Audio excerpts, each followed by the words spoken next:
কোরআন থেকে কথা শুনবো, আল্লাহ তৌফিক দান করুন। কোরআন চিনেন তো আপনারা?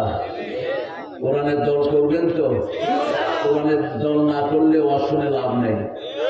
মুসলমান যারা হবে না তাদের জন্য তাকওয়া আসে নাই। যারা ইসলামিক দল করবে না তাদের দুনিয়াও শেষ, আখিরাতও।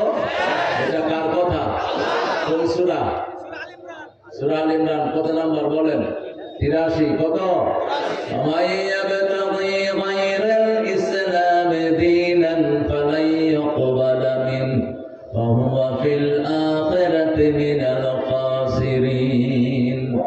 কোন ব্যক্তি বা জনগোষ্ঠী যদি ইসলাম ছাড়া অন্য কোন মত, অন্য কোন পথ গ্রহণ করে নেয়, তার দুনিয়াও শেষ, আখিরাতও।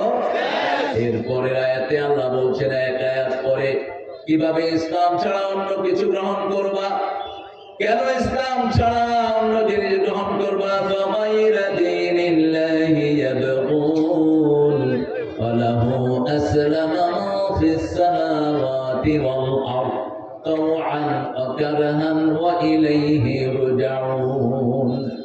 ইসলাম ছাড়া কোন দল তুমি গ্রহণ করে নিতে চাও? তোমার হাত, তোমার পা, তোমার চক্ষু, তোমার কর্ণ, তোমার নাসিকা, আকাল মাথা সব কার কাছে আত্মসমর্পণ করেছে?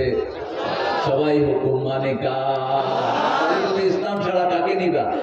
কোন দল তুমি গ্রহণ করতে চাও? ইসলাম যারা গ্রহণ করে তাদের নাম কি? জোরে বলেন। মুসলমান। আমরা মুসলমান হতে চাই তো? চান তো?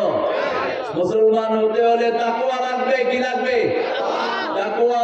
সূরা আল ইমরানের 103 নম্বর আয়াতে আল্লাহ রাব্বুল আলামিন বলছেন, ইয়া আইয়ুহাল্লাযীনা আমানু তাকুল্লাহা হাক্কা তুকাতিহি ওয়া লা তামুতুন্না ইল্লা ওয়া আনতুম মুসলিমুন।